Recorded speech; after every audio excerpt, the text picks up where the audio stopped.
A 20-year-old woman went to apply for a job but ended up hanging in the attic of her own home. What happened?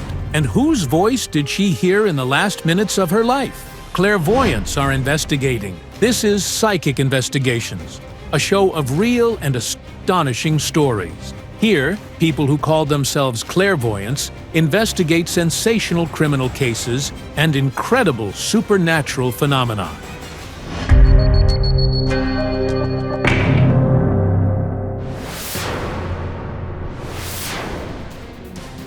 This three-story house in the city center has long stood unfinished. Its owners, Halina and Vitaly Demyanov, dreamed of living there with their daughters, Yulia and Tatiana. But now, the house constantly reminds them of a terrible tragedy. The parents found their daughter Yulia hanged on the third floor of the newly built house. 45 minutes before the tragedy, the father and daughter left home on errands. Vitaly went to the store, and Yulia went for a job interview at the employment center. She studied at the law academy, and she said she wanted to work as a lawyer's assistant. It is about a 10-minute walk to the employment center. That day, Yulia called one of the managers there, but whether she actually showed up was never established. The employees say there were too many people, so they do not remember if they saw her that day or not. The official version given by law enforcement is suicide. I do not believe she could have taken her own life. She loved life. She was the one who pulled other people out of depression. Yulia's parents turned to the psychics for help, because this is their only hope of finding out what really happened to their youngest daughter. I want to know the truth, the real cause of my child's death. Participants of our project, Jana Shulakova and Zaman Sipatayev, will attempt to understand what happened. Hello. Hello. Please help us to understand what really happened to our child. Come in.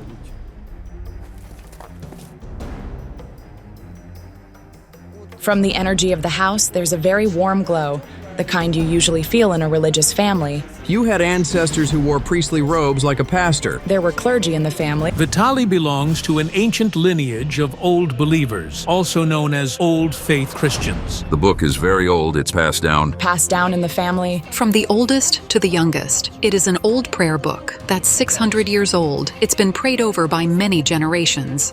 Yulia was a devout person, so her parents can't believe their daughter could carry such a terrible sin on her soul. Let's go to the scene.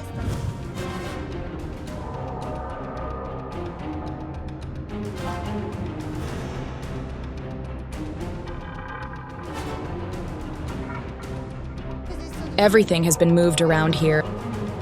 There was that sawhorse. It was over there in the corner. When we came in, my husband noticed it had been moved here. We found Yulia behind the chimney. Such a strange position. It's like the person is hanging, but at the same time like standing. And on just one leg. I actually want to fold exactly the same way. Her body was on the sawhorse. The right leg was hanging, and the left leg was bent on the sawhorse. That's how the neck and arms were hanging. I see her knees like they have abrasions. The right leg was completely swollen. There's a bruise around the head area.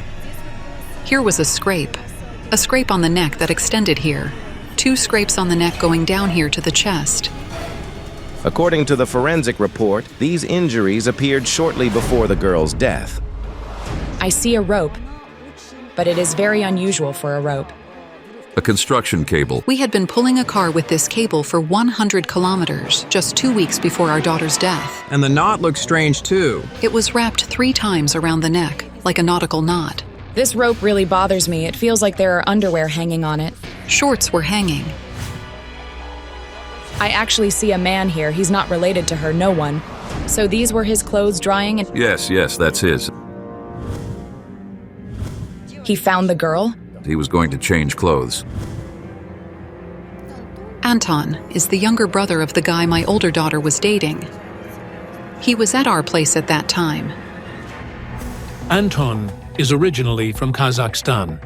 He came to the country with his older brother for work and stayed with the Demianovs. In return, he helped build the house and brought goods to the market where Halina worked. From the morning, Anton was at the market with Yulia's sister and mother. They returned home together. At around 2:15 p.m. on the way, they met the father returning from the store. A heavy rain had fallen the day before. Anton had hung his clothes to dry on the third floor. When he went upstairs, he saw his clothes on the floor and, behind the chimney, the girl's body hanging. I just hear a scream and the person ran. He shouted through the window on the third floor. We all ran upstairs. He is yelling, then you start yelling and trying to shake her like this. Artificial respiration. We lifted her, started untying the rope. I shouted immediately that she was alive. We laid her down carefully and began performing heart massage. The family called an ambulance, but it was too late. According to the forensic report, death occurred just a few minutes before Yulia was removed from the noose. The police identified the witnesses who saw Yulia leave the house and head toward the employment center. However, no one saw the girl return, which is strange. She came from the back side of the house. There's a railway there. The house has two entrances. One is from the street, and the other from the railway that runs just behind the property. Wait, why is she barefoot? Her shoes were left behind where she was probably wearing sandals with heels. They should have been left somewhere on the way home. During the crime scene inspection, the police did not find Yulia's sandals. One of the market vendors where Yulia's mother sells claimed to have seen the sandals near the girl's house after her death. She noticed them while walking to work along the railway. The sandals were found near this tree. To get from this spot to Yulia's house, you could go through the garden, literally 150 meters. So, could an unknown person have killed Yulia at this spot, then moved her body into the house through the back entrance to stage a suicide? But forensic experts determined the girl died just a few minutes before she was removed from the noose. Let's step outside into the yard. I want to check my vision again. Then I'll go into the house.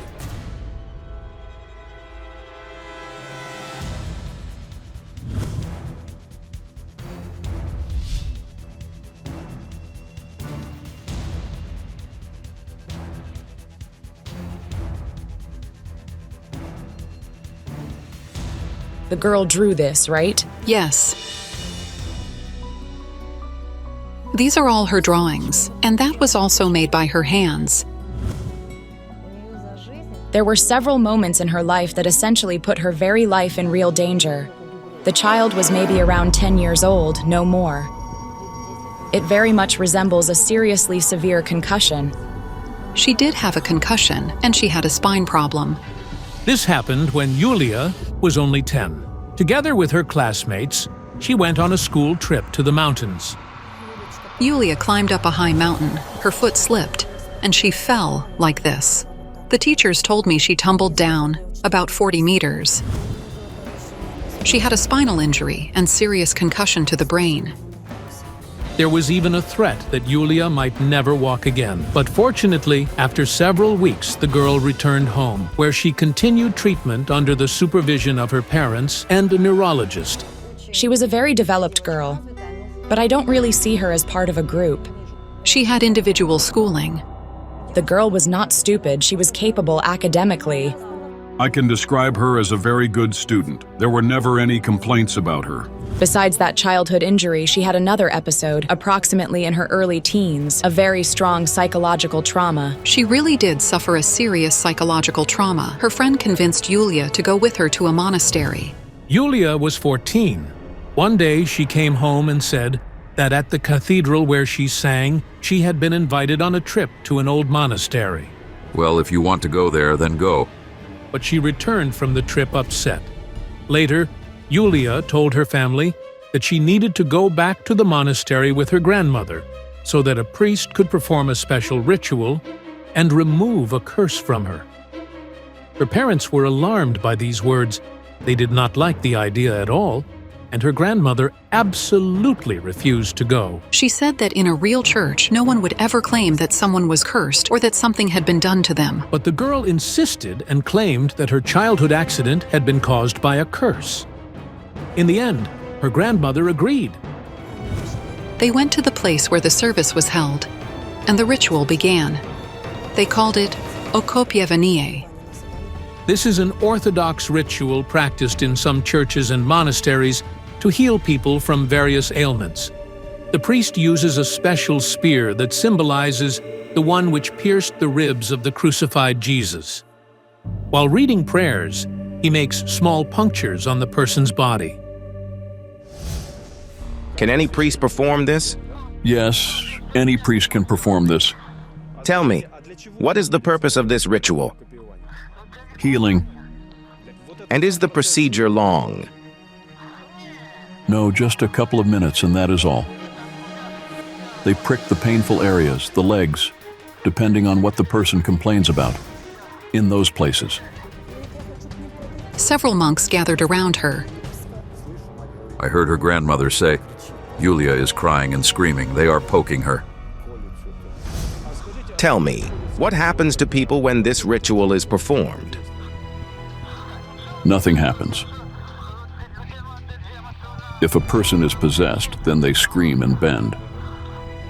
But a healthy person, nothing at all. Unless someone is possessed. But what does all of this really mean? Could Yulia truly have been what people call possessed? Because according to her parents, she changed drastically after that ritual. They even had to seek help from a psychologist.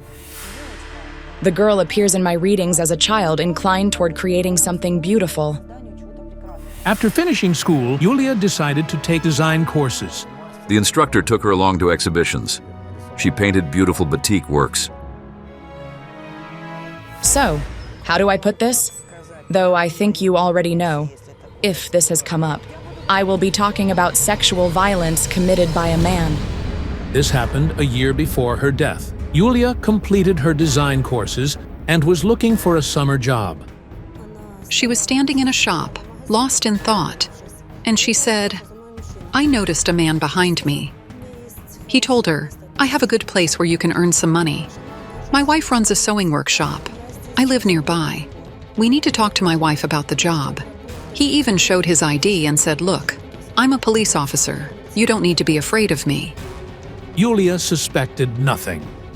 And since she needed work, she agreed to the stranger's offer and went with him. She said, we walk into the yard and I see a teenage girl there, already about 13 or 14, and a little boy playing. She says, I walk in and see the wife in the other room. Seeing the man's children and wife there, Yulia felt completely safe and had no reason to expect what happened next. Then he began beating her, throwing her around on the sofas, and raping her. She cried and screamed, and the wife with the children sat in the other room watching. The man abused Yulia for almost the entire night, completely ignoring his children and wife in the next room. We barely slept till morning. We had no idea where our child was. That very same day, they turned to law enforcement. As it turned out, Yulia was not the first to suffer at the hands of this predator, but the previous victims, frightened by his threats, were too scared to report the crime. She said she would make sure he went to prison, attended all the court sessions herself, gathered all the necessary documents, and was present at every hearing. But the stress was absolutely overwhelming.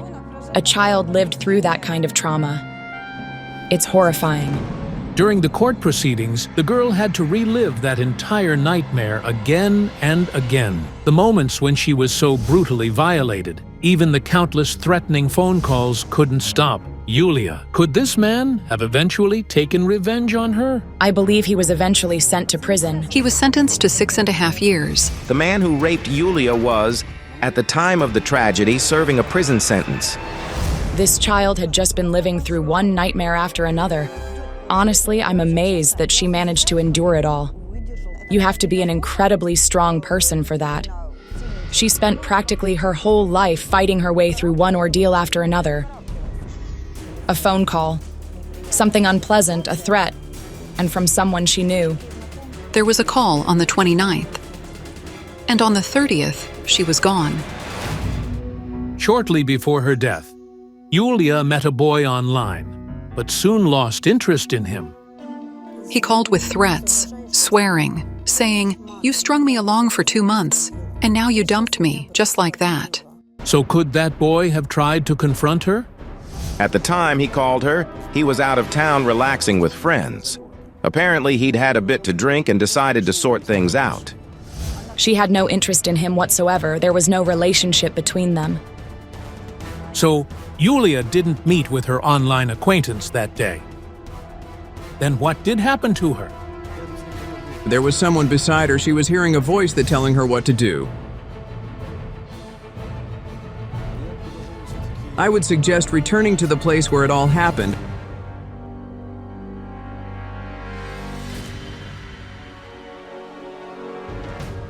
It feels as if someone is watching her from the outside, observing what she's doing here. There's a card showing a person sitting and looking into a mirror, into a reflection. But one does one thing on one side, the other does something else. That voice she heard, she was walking and there was someone beside her. And that figure, that was her. At those words from the psychic, Yulia's parents walked outside without explanation and wanted to stop filming. "Victor, we're done. No more filming. That's it. Enough." Well, do you still want to go upstairs? And hear what? That our child hanged herself? No, thank you. What caused such a reaction from the girl's parents? Such an intense and emotional reaction from them really shocked me. Usually people come to find out the truth about what happened. But in this particular case, I understand that the parents already knew everything, and in this situation they simply wanted to blame anyone they could. While Zaman Sipatayev tried to calm the parents down, Jana Shulikova decided to perform a ritual to confirm her impressions.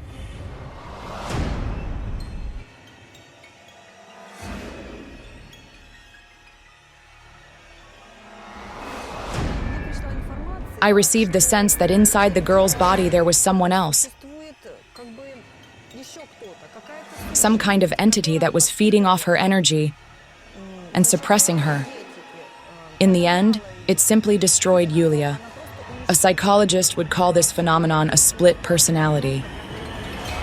Her parents tried for a long time to pull themselves together, but eventually continued speaking with the psychics. She went to the monastery, and afterward she had amnesia. On the way back from the monastery, the girl acted strangely, laughing, then suddenly crying. And when she got off the bus in the city, she abruptly ran off in the opposite direction, back toward where she'd come from. My mother-in-law started shouting, "Yulia!"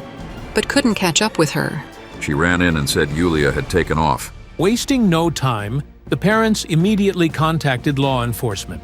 Officers sent inquiries to morgues and medical facilities across the region, and soon received a response from a psychiatric clinic located 25 kilometers from the city. They said, "Yes, there's a girl here, about 17 or 18. She calls herself Maria, and that's it. She won't say anything else." She calls herself that because she was born on the feast of Mary Magdalene, according to the Orthodox calendar, on the 4th of August. When her parents arrived at the hospital, they were horrified. Yulia remembered nothing, recognized no one, and seemed like a different person. She walked, saying, "There are stones everywhere here. I want to go to the monastery. I'm going to the monastery." I kept saying, "Yulia, I'm your mother. Don't you recognize me?" Her eyes were completely glassy. For 3 days, Yulia's memory didn't return. All that time, she called herself Maria and wore a headscarf. That's how she came, wearing a headscarf, and she wouldn't let anyone take it off. On the 3rd day, she finally removed it, when her memory slowly began returning. The doctor's verdict was devastating. Schizophrenia. Almost until her death, Yulia visited a psychologist. Her parents insist that recently, the illness hadn't shown itself. They truly believed that horror would never come back. But clearly, they were mistaken. That day when she went to the employment center, it feels like the conversation touched on something deeply unpleasant for her. It caused discomfort. The girl had this urge to turn around and leave. She runs along the dirt road. In her sandals, she feels uncomfortable. I can even see them flying off to the side. Her state is like someone in an emotional frenzy. She heard a voice beside her directing her. She wanted to change, to build a better life for herself and her parents. She tried to study, grow, interact with people, even build relationships. But in the end, the illness proved stronger. She wasn't suicidal. She didn't believe she should take her own life. It feels like at some point she realized what she was doing, and she was ready to climb out of the noose. But then something unexpected happened. Her foot slipped. Her death was essentially an accident. The fact that it was an accident is supported by the position of the body. The girl's body wasn't hanging fully in the air. One of her legs caught on the sawhorse. It looks like she simply slipped off it. I'm grateful to the psychics, of course, but she knew something was going to happen to her. She told many people, "I won't live long." A terrible situation, of course.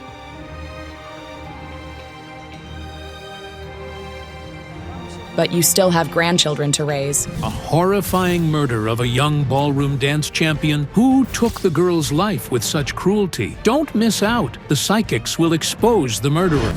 Olena Lyubota contacted the psychics with a plea for help.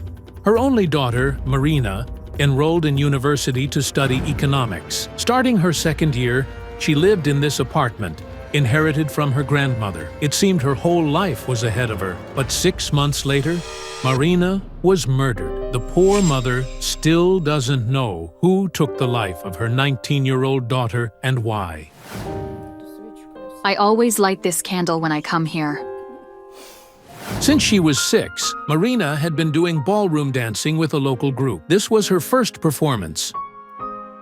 She was so tiny, like a doll in that ballroom dress. All her friends live. But she's gone.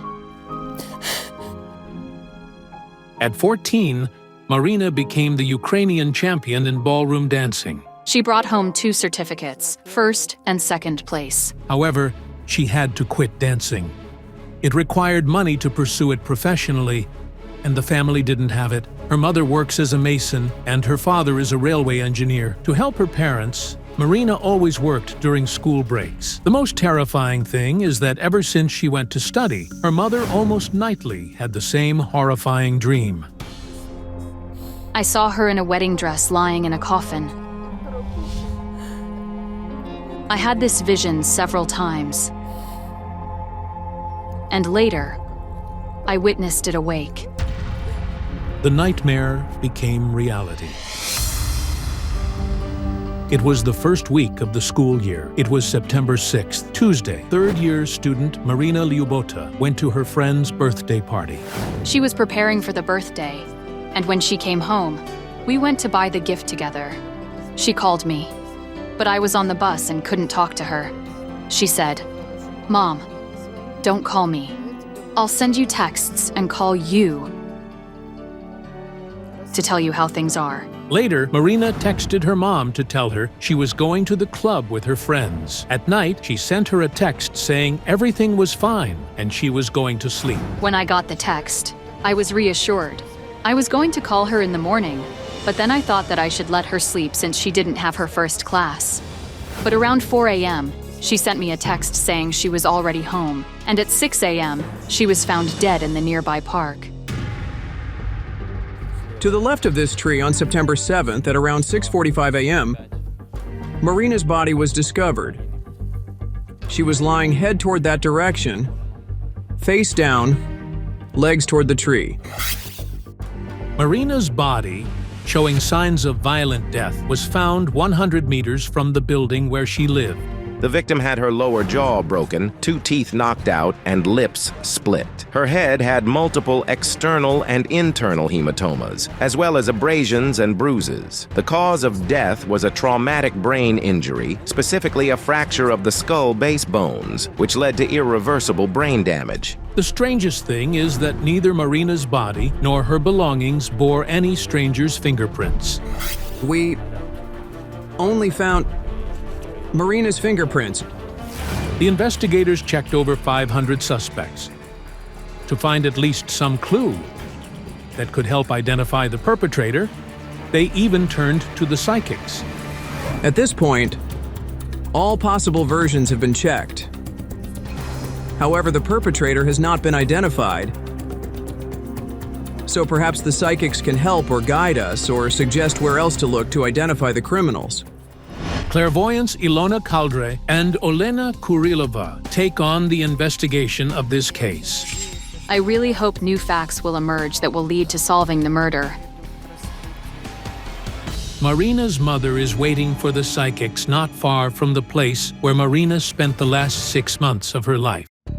Thank you so much for responding to my grief and coming. We will do our best to help you. The psychics follow Marina's mother to the 5th floor. Everything in this apartment remains as it was during Marina's life.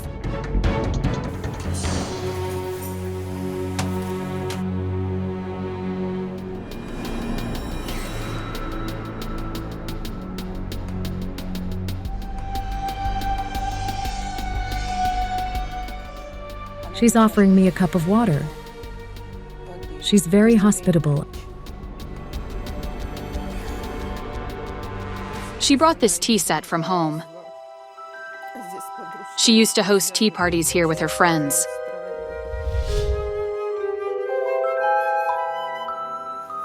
Hello? You're connected to the family. Maybe a friend? You've known the girl well since she was little. Since she was born. Yes. This is Olga, Marina's godmother. She's still deeply grieving the tragic death of her goddaughter. She came here today to find out who took the girl's life and why. It's so unbearably hard.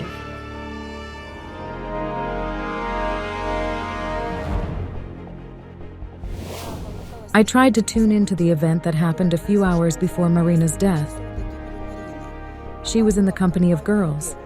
I see her in a beautiful dress. In this photo, Marina is delighted with her new dress. She wore it on the night of her death. By a mystical coincidence, shortly before her death, Marina took a photo in her new dress in the same park near her home. 2 weeks later, her lifeless body was found there. But she's surrounded by people. I definitely sense female voices. On the 6th, she went to her friend's birthday party. The girls celebrated the event in a group of 4. Her friends behave very suspiciously. They've never wanted to meet or talk to me. But what does all this mean? Why haven't Marina's friends, who spent the last night of her life with her, met with her mother even once after her death? Could they know something? As it turned out, the celebration started at the home of the birthday girl, Yulia, in the presence of her parents. They came to my place around 5 p.m., if I'm not mistaken. Here, Marina celebrated the birthday with her friends, after which they went to a cafe. Marina's friends who were with her that night were her classmates. They said that after the disco, they walked home. Katya lived on the other side of the city, so she stayed overnight at Yulia's, while Marina and Olena went home together. They walked home. It was about 4.5 kilometers. For 30 or 40 minutes, the friends walked together until they parted ways near the park. Marina's friend says she doesn't know what happened to her after that. All the girls who were with Marina on the last evening of her life were checked for involvement in her murder. After we checked their alibis, we found they weren't involved in the murder. I hear screaming. It's muffled, suppressed. As it turned out, on the night Marina died, a local resident heard a female scream in the middle of the night. The man lives right next to the park. We found that a resident of one of the nearby buildings was awake that night. He was surfing the internet, and around 3:40 to 3:50 a.m., he heard a female scream and several dull blows. However, looking out of the window, he only saw darkness. He didn't give it much thought and continued browsing the internet. I see an image. It's either very early morning or very late evening. I sense a dog breathing on her. Around 7 a.m., a local resident walking her dog discovered Marina Lyubota's body in the city park.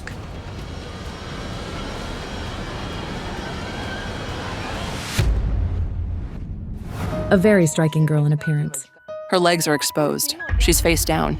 Rape. But her clothes aren't torn and her things are intact. According to the woman who found Marina's body, her dress was pulled up. This led the investigators to consider the version that the perpetrator raped her before murdering. One version is that the victim was murdered by someone driven by sexual attraction.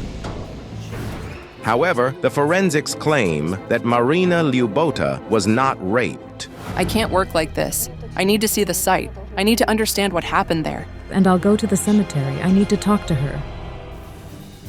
Olena Kurilova and Marina's mother head to Marina's grave. Meanwhile, her godmother and Ilona Kaldra go to the park where her body was found. The body was around here.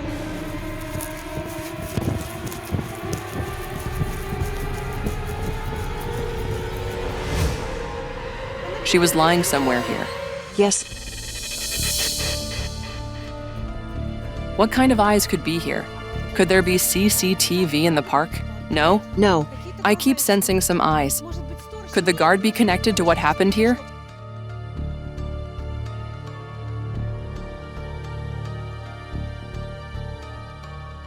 That's probably the guard coming.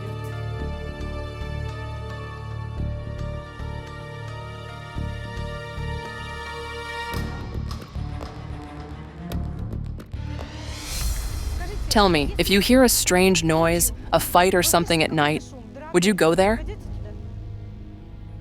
I don't want to talk. We found that this man was on duty from September 6th to 7th, the night Marina Lyubota was murdered in this park. He claims he didn't hear any suspicious sounds.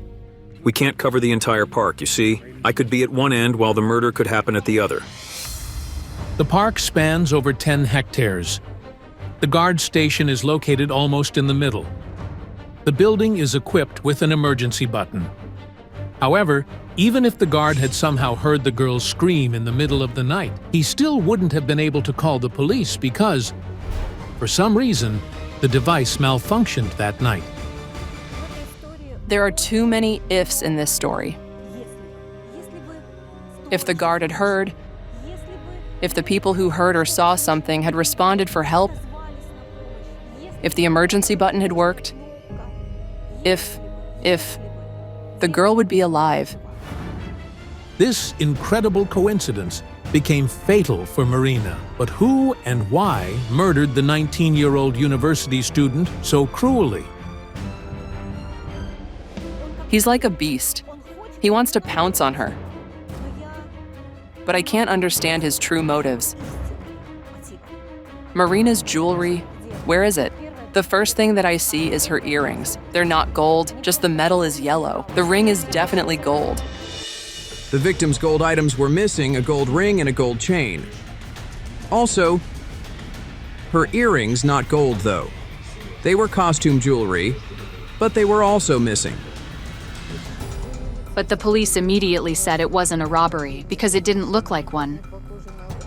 She had 2 phones in her bag and money in her wallet. But nothing was taken. She had quite a sum with her. The police detectives claim it doesn't look like a typical robbery, as only Marina's gold chain and ring were missing, while other valuables in her bag remained untouched. The victim's personal belongings were found at the scene, including 2 phones and cash. But if Marina wasn't raped or robbed, then what was the motive for this horrific murder? Meanwhile, Olena Kurilova heads to the cemetery to find out who and why killed her.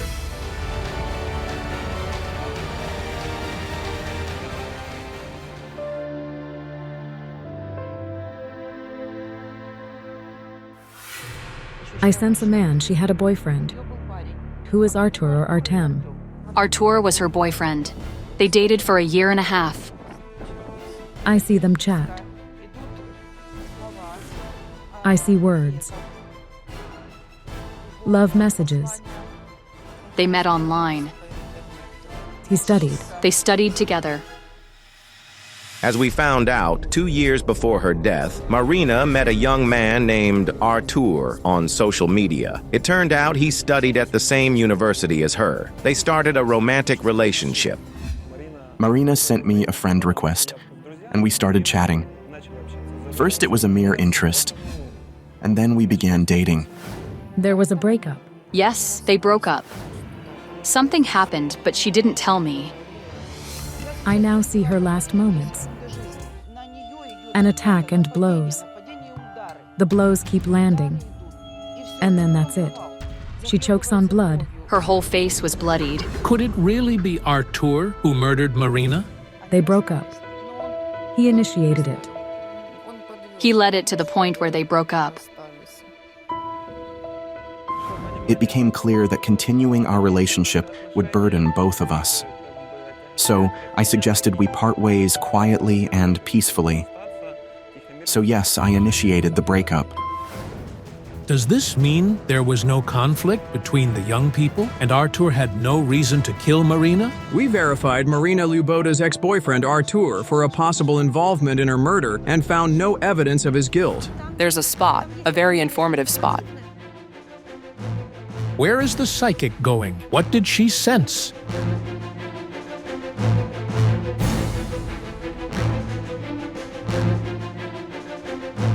One second. He came from over there. From the park, right? Yes. He hit her here. He got into some kind of frenzy.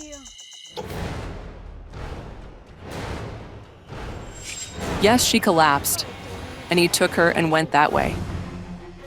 The attacker assaulted Marina at the exact spot where the clairvoyant is now standing. There was a large pool of blood here, about 1.5 meters from the garage. This appears to be the attack site. There are merely 20 meters from here to the building where Marina lived. And from here, from the pool of blood, a trail of footprints led to the park. Let me call Elena. Everything is getting so mixed up. Ilona, we're heading for you.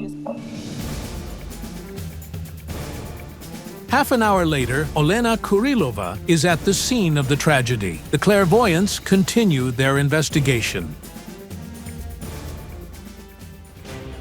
A man comes out from here cutting across, like this, from this alleyway. There should be traces here. I don't know if he cleaned cigarette butts later, but he stood here, smoking. Maxim Sapozhnikov, the investigator who has been working on Marina Lyubota's case for a long time, joins the psychics. I have a strong feeling that the murderer wasn't just here that night. I see other victims too. Who do you see? A guy, a young man. And I see a girl. A young woman. She's a bit taller and sturdier. No, it's not a girl. It's a guy. Could you describe him, Ilona? Well, he's around 30 years old. Olena, he's drunk. It's so strange. I see him being turned and he's giving something away. An hour before the attack on Marina, a robbery occurred in the same area involving a local resident. An unidentified perpetrator asked the victim for a cigarette, struck him on the head, took his phone, and fled. However, both of Marina's phones were not taken. They were in her bag. I see a girl. She's walking from here into these courtyards. Apparently, she lives here. Nothing was taken from her. He approaches her without a word and punches her.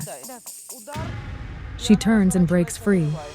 Half an hour before the estimated time of the attack on Marina Lyubota, another attack occurred in the same area on a local woman. She, like Marina, was returning home from a birthday party. The perpetrator blinded her with a flashlight and punched her in the head. However, since she practiced martial arts, she managed to block the blow and escape. The attacker's identity remains unknown. Do you believe the attack you're describing here was committed by the same person who attacked Marina? It's the same person. He's an ex-convict. He'd been in prison before he started wandering here. I think it had been less than a month since he was released. He served time, but not for murder, you see. He beat people. He fought. He attacked women and stole. Robberies. Smashing kiosks and pavilions. A kind of savagery driven by hunger, poverty, and anger. It's quite possible that after being released, the perpetrator had no means of subsistence, and so he decided to obtain them through robbery. Most likely he knew the city and chose the area where Marina Lyubota lived because it was a residential area with poorly lit courtyards. I saw an image of Marina herself giving him something and saying, "Take it, please, but leave me alone." It was gold. He didn't sell it, though, but exchanged it for drugs or alcohol. At some place like a den where they sell such things. That's where the gold ended up. But why did he take the phone in one case but not in Marina's? Because he killed her. He wasn't going to do it. He didn't take anything because he was scared when he realized that she died. After the first blow, she didn't resist, didn't run, and didn't scream. She just went limp and collapsed. I see him trying to hide. He moves her to another place to temporarily cover up his crime. And the bag is dangling around her neck. He didn't touch the bag. He was scared. He thought he didn't want to be connected to this. He didn't take the bag or phone not to leave his fingerprints. He didn't even touch or look at them. Most probably, Marina was killed with particular cruelty because his previous victim escaped, and the stolen phone likely wasn't of much value. The perpetrator, possessing great physical strength, simply miscalculated the blow. When he realized this, he decided to cover his tracks and moved the body to the park, where he attempted to stage a rape. That's why he didn't take the victim's wallet, cards, or phone. What is the man doing now? The woman he lives with looks very antisocial. She's young, but looks older than her years. She has serious dental problems. A house, possibly in the countryside. He prefers a very sporty style of clothing, but rather baggy. We will verify the information received. Perhaps it will help us find the perpetrator and bring him to justice. Thank you. God bless you. I hope that after this meeting there will be some relief. And that the police will respond to this. Hopefully, they'll find him because the psychics revealed a lot of new details. A mother of two was shot dead on the doorstep of her home. Who dared to do such a cruel thing? Don't miss out. The psychics will reveal a shocking family secret. Lilia Yonchek, an entrepreneur, lived in a small Ukrainian town just 14 kilometers from Poland. On November 1st, they celebrate the Catholic religious holiday All Saints' Day here. People visit the cemetery to light candles and remember their loved ones. It was on this day that Lilia met her end on the doorstep of her home. Around midnight, on the doorstep of her home, 38-year-old Lilia Vyonchek was killed. The woman was shot with a hunting rifle. Lilia was married. She lived 18 years with her husband, Stas. At the time of her death, her children were just 16 and 9 years old. At the time of filming, Lilia's elder daughter, Joanna, is 22, and she's studying to be a manager in Warsaw. Her younger son, Artur, is 14, and he dreams of becoming a policeman to find his mother's killer. The boy took the tragedy very hard. She was lying there, and he kept touching her and saying, "Cover Mom, she's so cold." He lived for his mom. I'm sorry, but... Lilia's death is a devastating loss, not only for her family, but for everyone who knew her. She was very hospitable. There wasn't a single celebration without her. Everyone loved her. Lilia and Stas were entrepreneurs who made a living from wholesale food trade. They worked tirelessly for 18 years to build this house. They lived well. They did everything together.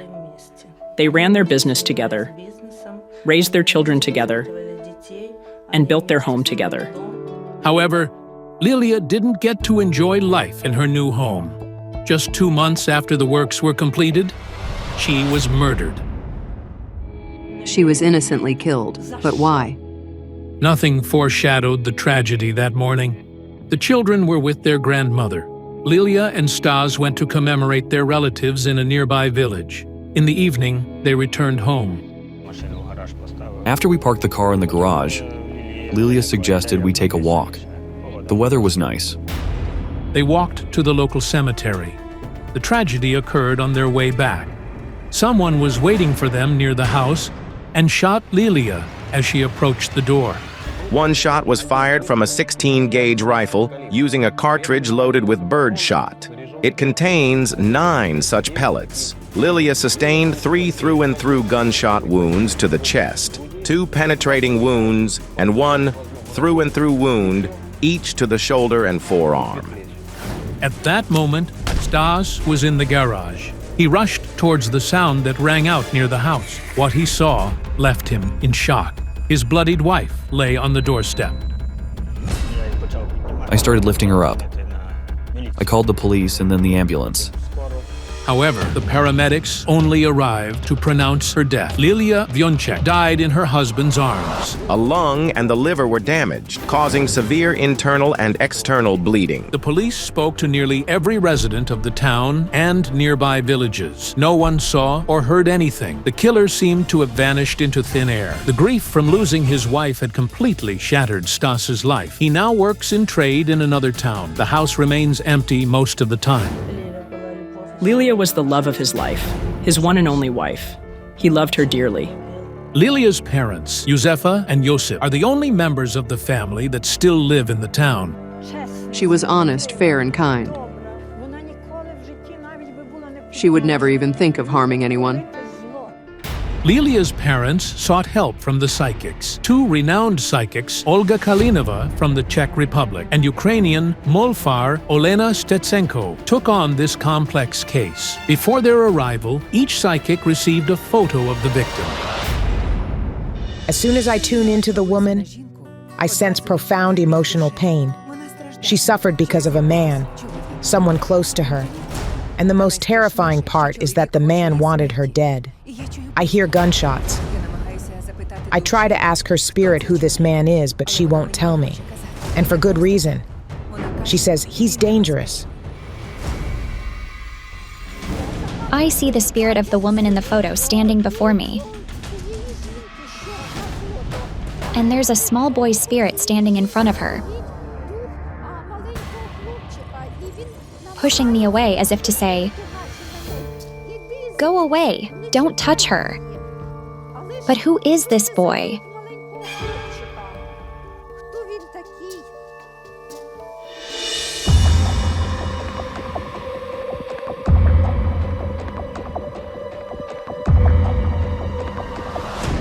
It's horrifying. This child shot in the head. Oh my God, a murdered child. But who? Who killed the boy? I sense that the death of this boy and he himself are connected to this woman in the photo.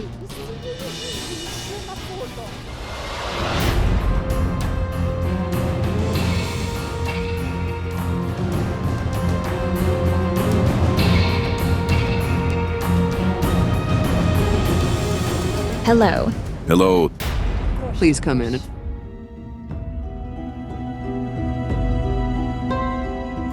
When I tune into the death of your daughter, I feel an intense wave of dark energy burning in my chest. It's the energy of revenge. But whose revenge is it? And against whom? Your daughter wasn't murdered here. No, she didn't die here. Indeed, Lilia Vionchek died in the yard of her home, 5 kilometers away from here. At that moment, the spirit of the little boy I had seen before while working with Lilia's photo appeared before me again. He waved to me and said, "Come, follow me."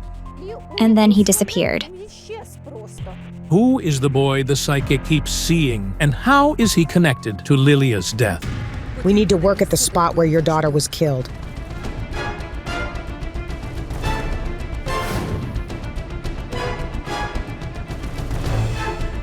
After Lilia's death, the family scattered. Joanna is in Poland, where she's working and studying. Artur stays either with his grandparents or his father.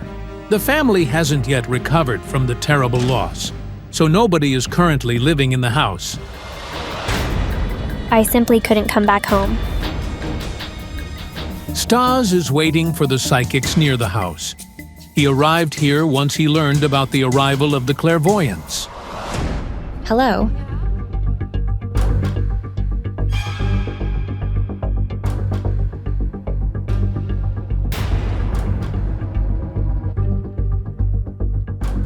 As I get closer here, I feel a lot of pain. It paralyzes me. A shot. She died right here, didn't she? Yes. Lilia wasn't here alone. 2 women. One of them ran, and she's still scared. Who is the woman the psychics are talking about? Could she be the murderer? But who is she? The woman is a family. That evening, at the cemetery near the grave of the husband's grandfather, the couple met Stay's cousin, Maria. I thought it would be great to go to the cafe to have coffee. So Lilia told Maria, "Come with us. I'll change, and then we'll take the car and go." Already in the yard, Lilia asked Stas to drive the car out of the garage. She didn't like backing out of the garage. Meanwhile, Lilia and her guest went to the front door, and then the shot rang out suddenly. My first thought was that the women were fooling around, like they threw a firecracker or something. But when I looked out from behind the garage, Maria was screaming. So, Maria is the only one who was with Lilia when the shot was fired. She got scared terribly. She's shouting out for help. She ran to that house. It was a shocking situation. The shot killed Lilia, who instantly fell to the ground, and the other woman, terrified, started screaming loudly. The victim's husband, according to his words, was in the garage at that moment. Hearing the shot, he ran out and rushed to his wife. Maria, shocked, simply ran out of the yard. Maria is not suspected. The police detectives found that the shot was fired from behind the fence. But who and why did it? Why would someone want to kill Lilia? And there was also a man.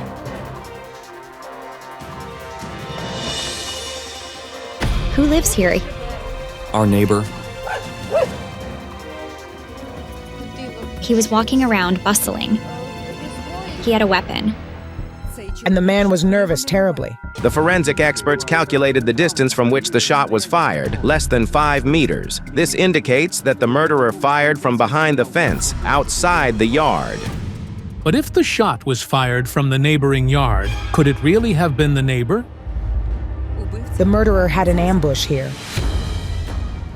The criminal set up the place for the shooting right here, where they placed a platform.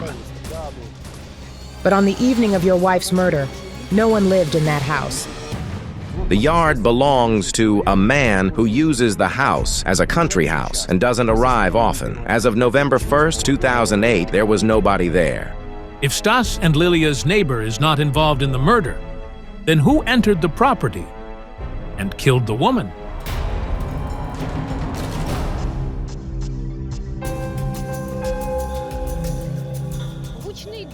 The shot was very loud. It was a large weapon without a silencer. A hunting rifle. This is a very heavy weapon.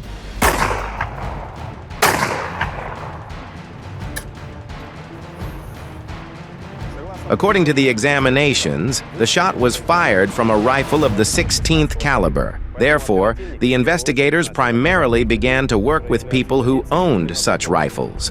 Hunters use weapons to hunt wild boars. As it turns out, almost every other man in this town is a hunter. The police detectives searched for anyone in possession of a 16-gauge shotgun.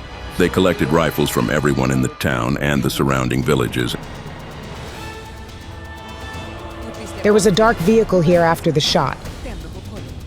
When Stas called the police, they arrived at the scene within 10 to 15 minutes. A large crowd had gathered near the house by then, neighbors and relatives. Under those circumstances, it would have been impossible to escape unnoticed with a hunting rifle in hand. Therefore, the killer most likely arrived by car, left it somewhere nearby, and then fled the crime scene in it. Is the man tall or short? What does he look like? We need to go back to the yard.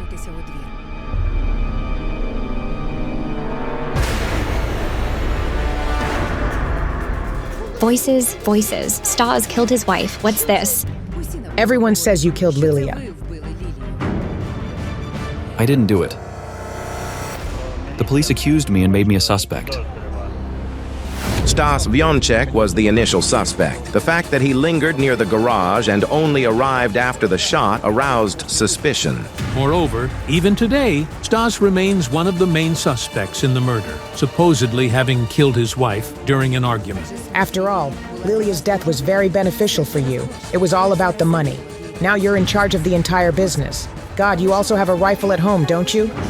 During the search of the tragedy scene, a 16-gauge shotgun was indeed found in Stas's home. This is just incomprehensible. Could the killer be really standing right in front of the clairvoyants?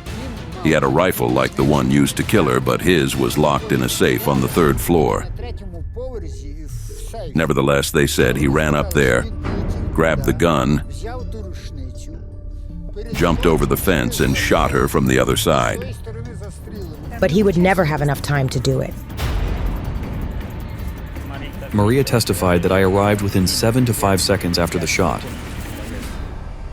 Did they check your rifle? And found it hadn't been used for a while. The forensic analysis found that Stas's rifle had not been fired. Moreover, after the murder, a K-9 unit with dogs was brought to the crime scene. The dog only picked up my scent in the yard. Therefore, Stas was in the garage at the moment of the tragedy. He did not enter the property from which the killer fired the fatal shot. Look, the dead boy. Come on.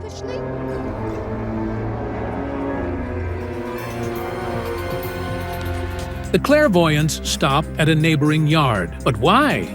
I see this carefree child. He's playing and jumping around. He has toys.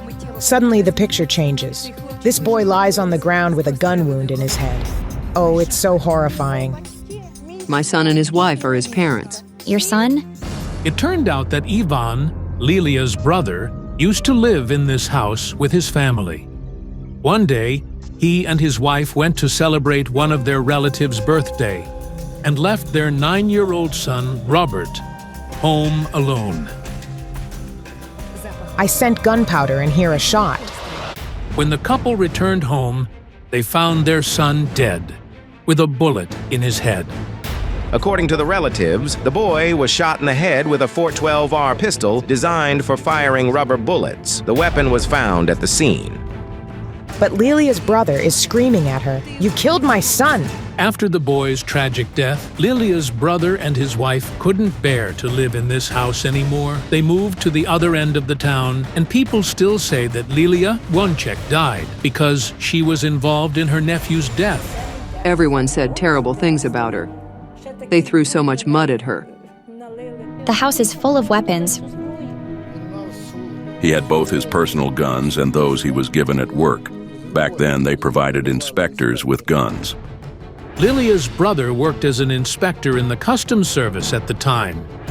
Everyone in that position was issued a weapon. When I worked with Lilia's photos, the boy's spirit appeared before her. He tried to protect her from everyone, especially his father, because Lilia, his aunt, didn't kill him. While the parents were at the birthday party, the boy found his father's pistol for firing rubber bullets and shot himself in the head. The investigation was closed quickly. The official cause of death was suicide. The brother accuses his own sister of killing his son. But I don't see her at the scene. At the moment of her nephew's death, Lilia was on her way home from abroad. She had been in Poland on business, and her alibi was confirmed. Lilia's brother, it feels like he'd tried to kill her before. According to family, Ivan, Lilia's brother, once shot at his sister, but he wasn't aiming at Lilia, and instead was fired a warning shot into the air. By interrogating the locals, we learned that Lilia and her brother had constant conflicts stemming from a family dispute that arose before Ivan's marriage. Olga, look, there are 2 women and a third one between them. Brother and sister were bitter enemies for years. Almost 20 years ago, Ivan married his current wife, who is also Lilia. Since then, he hasn't communicated with his family, as they didn't approve of his choice. The man stopped communicating both with his parents and sister. The real war has begun. Do you think your own son could have taken your daughter's life? I'm afraid of him. I need to see him.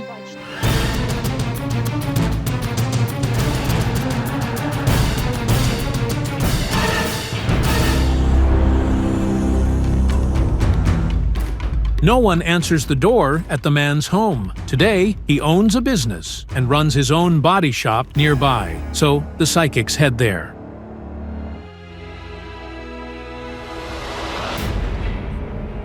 We'd like to speak to your boss. I'm afraid I can't help you. Suddenly, one of the mechanics runs up to the psychics and hands over a phone. It's Ivan. Listen to me. Leave the premises now. We'd like to ask you a few questions. I don't care what you'd like. Do you get it?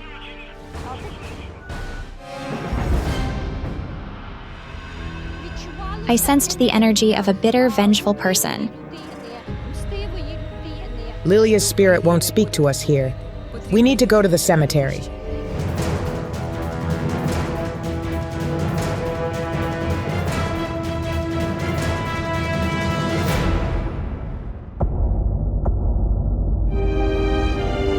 Lilia, please talk to us. What happened between you and Ivan? I don't see Ivan killing his sister, despite them not speaking for years. Lilia's parents let out a sigh of relief for the first time since their daughter's death. Lilia, my darling, forgive me. I should be lying here, not you. Calm down. It's not your fault. But who did it? Can you describe them? Can you describe the murderer? He has dark eyes. They're gray and green. He's tall, in his 40s. And he knows how to use guns well. He was hired. I see that this murder was about money. It was an act of revenge. So, money is involved in Lilia's death. But what revenge is the Molfor talking about? Lilia says she made a deal with some people and lent them money. She lent them the money to develop their business, but after a while, they didn't create the business. And they didn't return the money. So, she started trying to get her money back. Lilia's husband confessed off camera that Lilia sometimes secretly lent money to her acquaintances without his knowledge. Perhaps even before her death, she lent someone a large sum, and when she demanded the debt back, they refused to pay. She said something very harsh to those people who didn't want to pay back the debt. Does it mean the woman was killed because of a debt that somebody refused to repay? She must have felt or known something. Because even before her death, she told me, "Mom, I please take care of my children if anything happens." She sensed something. We'll work with the information we have. We'll go to the police and the prosecutor's office. I'll personally make sure the case is not hushed up. I'm so grateful to you. What a horror. If you don't want to make enemies, don't lend anyone money, as the saying goes. A young mother was found hanged in a wasteland. The police claim it was suicide, but the family are convinced the woman was murdered. Don't miss out. The psychics will expose the murderer. Little Denis Panasenko is only 3 years old. He loves toy trains, planes, and fluffy pets. Here's my cat, Rijik. But most of all, the boy likes to listen to fairy tales. His mother, Lena, got him used to books from the first months of his life. She always read him those fairy tales. She taught him everything. However, now the boy's grandmother reads him books, as his mother has been gone for 6 months. 32-year-old Lena Panasenko disappeared under mysterious circumstances. It was Saturday. At 4 in the afternoon, Lena went out of her apartment, where she lived with her husband. She was going to go to the village, where her mother and sisters, Alla and Yulia, live with their families. Little Denis was also in living there. Lena decided that it would be better if he stayed with his grandmother in the village until he was about 5. She was very busy at work. She was a plasterer. The boy's parents worked a lot, so his grandmother took care of him. On weekends, his mother came to visit him, but the final week of summer saw everything go wrong. She phoned me in the evening and said, "Mom, I can't make it." And then she just hung up. Lena promised to come the next day. However, Lena didn't show up even 24 hours later. I dialed her, and after a few tones, her phone was turned off. The woman raised the alarm. She called all of her daughter's acquaintances and friends. None of them had seen Lena. When she called her son-in-law, he was shocked to learn that his wife was not at her mother's. The last time I saw Lena, she said she was going to her mom's. She also said she was planning to stop by her friend to get some children's clothes. Lena's friend Liuda has a son who is a few years older than Denise, so she always gave Lena the clothes he outgrew. She came and we had tea. And then she said, "All right, I'm off. I need to drop by the store to buy some candy for the kid, and then hurry to catch the bus." Our journalists interviewed all the bus station employees who had a shift that day. None of them saw Lena, nor did she ever get on the bus. The woman seemed to have vanished into thin air. Eventually, her relatives went to the police. The major assured us my sister simply went partying somewhere and would come back soon. The police kept assuring Lena's relatives that she would return until her body was found in a wasteland on the outskirts of the town. She was hanged on a tree. According to the forensic examination, Lena died from asphyxiation. The official police version is suicide. However, everyone who knew Lena is outraged by the police's version. They say she couldn't have taken her own life. She loved her son too much to do this. There are very few mothers like her, to be honest. I will never believe she did this. Never. But the police have their own arguments on this matter. Visually, there were no injuries on the victim's body that would indicate a violent death. But Lena's sisters claim they saw the traces of violence with their own eyes. The first thing we noticed was a bruise on her arm, like clotted blood. There was also a large hematoma behind her ear. It's quite possible that the victim was hit on the head to knock her unconscious. Then she was hanged to simulate suicide. What scared me the most was the place where it happened. Because it's a remote area, it's simply stupid to go all the way there to simply hang yourself. Why? The woman was found hanged in a deserted wasteland on the other side of the town. The investigators can't explain how she ended up there. There is no answer to the question of where the woman's passport went either. Lena always had it with her. There was the photocopy of the first page of Lena Panasenko's passport in her handbag, which the detectives found next to the body. But it's unclear what happened to the document itself. There are too many questions and no answers. But the strangest thing is not what was missing from Lena's handbag, but what was left in it. The cards. I was shocked. She never played cards. If the cards didn't belong to Lena, then whose were they? Could the killer have left them? But why? Did they want to say something with this? Is the woman's death somehow connected to gambling? And the most significant inconsistency: the body was found without underwear. Although according to the forensics, Lena wasn't raped. I asked them why she was without her underwear, but they said they didn't know and simply closed the case and said it was suicide, period. The investigators have no answers to any of the pressing questions. My last hope is the psychics. The participants of our project, clairvoyants Olena Kurilova and Kayal Alekperov, took on the case. She came while I was working with her photo, but she didn't answer any of my questions about her death. She simply lowered her gaze and remained silent. She's ashamed of something. Exactly, Olena. I asked her to give me at least some sign of where to look for the answer, and she showed me a small piece of paper with an eye drawn on it, resembling some kind of magical symbol. Is it possible that Lena's death was caused by some magical intervention? You know, Kayal, while I was working with her, I saw the following. A small white house, surrounded by gravestones bearing some rune-like symbols on them. The psychics meet with Lena's mother and sister in the downtown of the town where she lived. Thank you very much for coming.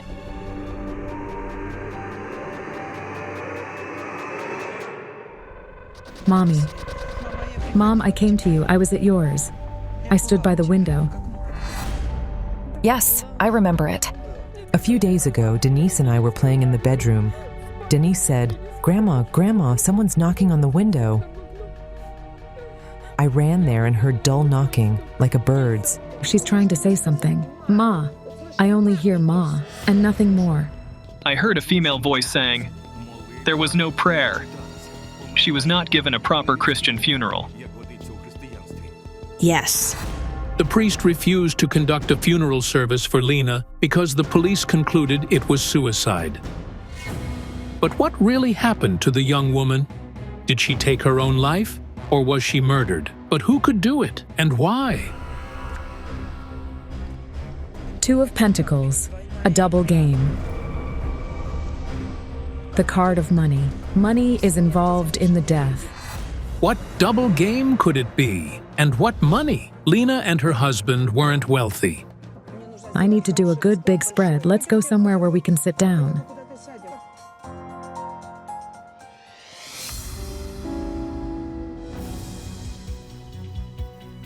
The local cafe is not crowded in the morning, and the psychics can work calmly.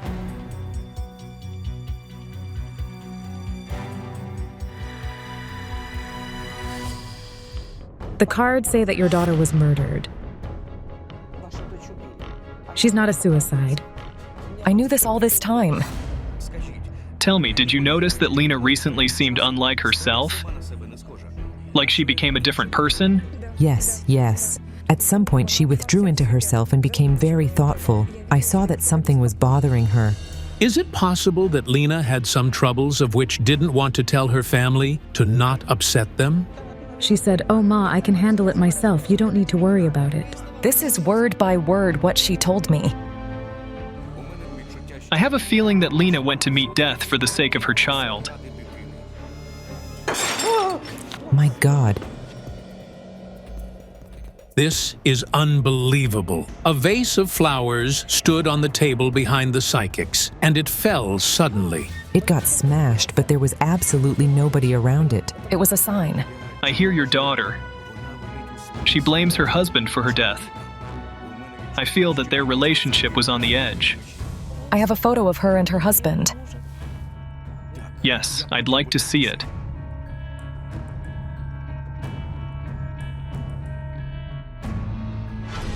They argue over the child. They had fights. Mykola was mad. So, shortly before her death, Lena quarreled with her husband. Was she going to leave him? It's hard to disagree that it's a serious blow to a man's dignity, and it could very well be a motive to murder his wife. The investigators didn't check the husband's alibi, as they believed Lena hanged herself and no one was involved in her death. However, we found that on the day Lena disappeared, Mykola was at work from morning until evening. After that, he went to a bar with his friend and stayed there until 11 p.m. His friend and the bar staff confirmed this. Let's go to the place where your daughter's body was found. Were you there? No, and the investigator in charge told us he didn't know where it was. If you know at least the area where Lena was found, I will try to sense the exact place there.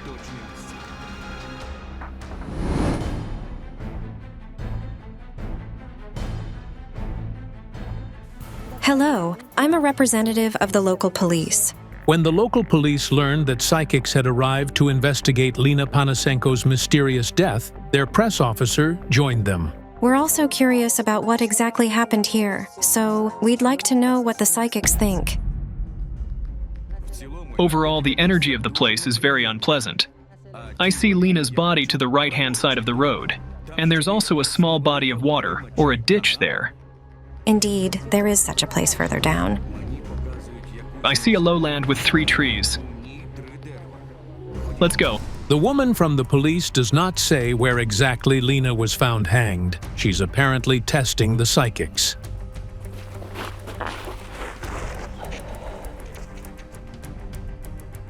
It's further that way.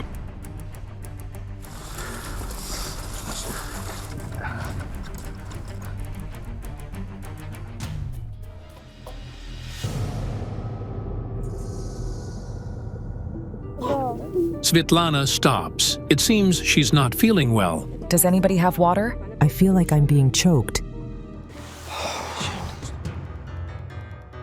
We're close now. The mother feels it. Have some water.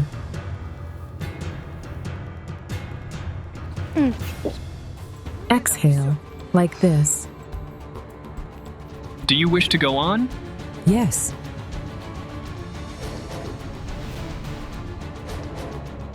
And there it is, the White House. I told you about it. A little white house surrounded by gravestones. Look. It's a burial site. This is a place of sacrifices. Is the cemetery Jewish? Yes. We occasionally receive reports about damage to these tombstones. Did she happen to practice magic? She used to visit some old woman not far from hers, but she never explained why she went there. Look, the magic eye. An occult symbol. Satanists were here. Did they kill her? Lena wasn't one of them, but she could probably be a victim of a satanic ritual. With special ritual knives, various occult signs are carved on the body. There were no injuries on the victim's body at all. The family claimed they saw bruises on Lena's body, but those weren't stab wounds. The injuries like hers are not typical for ritual murders. Why was I shown the White House and the gravestones? Perhaps it was to point me to the place of Lena's death.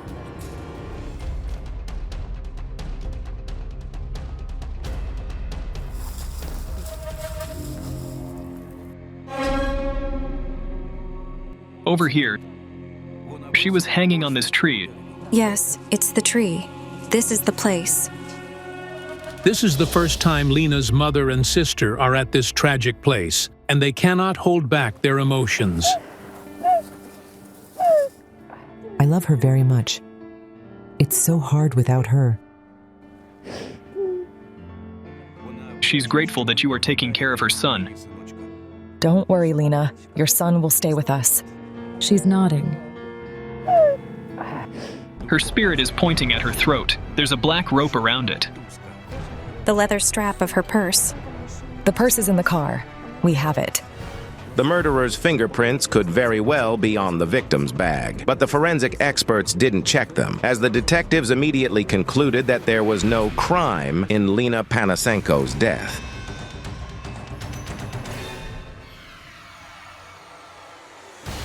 The murderer rummaged through the bag. These are male hands. Okay, hold on.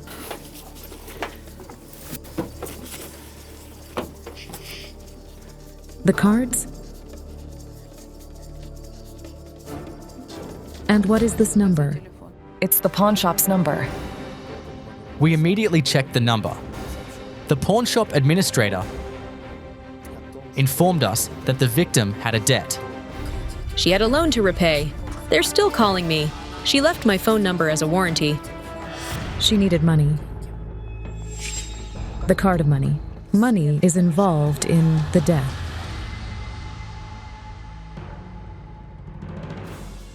Numerous debts, you see? Money in the cards? Did she play cards? No, never. No one ever used these cards. She took this deck to do fortune telling. When you go to see a fortune teller, you must take a new, clean deck of cards. She had anxiety in her soul. The cards and the debts are not related. Why did she need the money? She needed it for her son. Was the boy sick? He had an operation. The women said that Lena's son, Dennis, was often ill, and the doctors were fighting a severe form of salmonellosis. The infection affected the boy's bones and joints. He might not have been able to walk, and his arm wouldn't move. Thanks to massages, exercises, and injections, he got better. The treatment of the boy took an entire year. All the couple's savings went to saving their son, and they eventually had to go into debt. She could have called and told me. But no, she took the loan.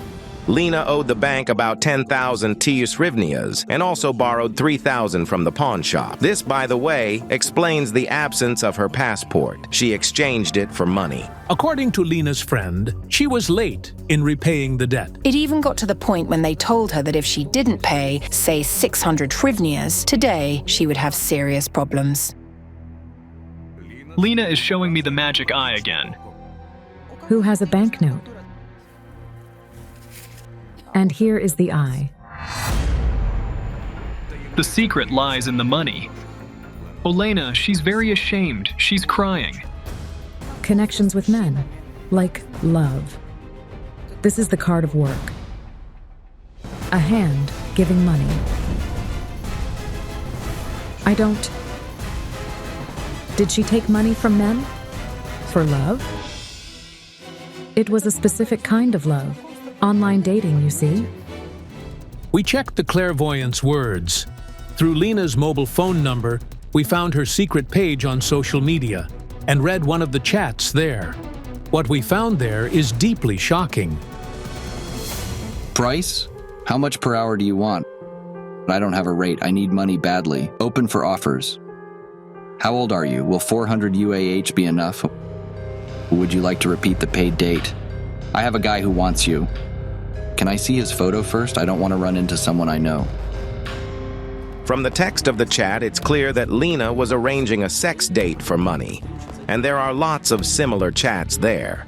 But on the day of her disappearance, she had a meeting with only one person and even told her friend Liuda about it. She said she'd met a man online, and his name was Serhii. I asked her where he lived. She said near the train station. We had this conversation literally on the eve of her disappearance. She was engaged in prostitution, and she didn't want you to know about it. She was ashamed of this, but she needed money desperately. It was a mind-blowing revelation. And I felt all of her inner pain so deeply. On her last day of life, she was in this place with a client. For several days, our journalists interviewed everyone who appeared in this area until we finally found a witness, a man who often goes fishing at the local lake. I remember her, such a tall, eye-catching girl. I saw her there near the quarry. She was with a guy. They were on the shore. They were sitting and hugging. We asked her, how did you die? And she said, I don't know. I only remember the man's hands on my neck. She was hit on the back of the head and fainted. Then the murderer put the bag strap around her neck and strangled her. Perhaps the man did this to avoid paying for sex. Then he staged the suicide to mislead the investigation. No one expected such an ending. The good wife and caring mother, Lena Panasenko, paid with her life for the money she was collecting to pay for her son's treatment. She tried to earn the necessary amount at her official job. She worked overtime, but her salary wasn't enough. The boy's father helped very little, so Lena had to find the money in another way. Our investigators will take everything the psychic said into account. We will check the people who could be involved in this act in accordance with the law. She suffered alone in her trouble, but when you have trouble, you need to go to your family, your father and mother. You can always find a way out if there is someone to support and help you. A few days later, Lena's relatives called our editorial office and told us that the priest considered everything the psychic said and agreed to perform the funeral service. The stigma of suicide was finally removed from Lena Panasenko.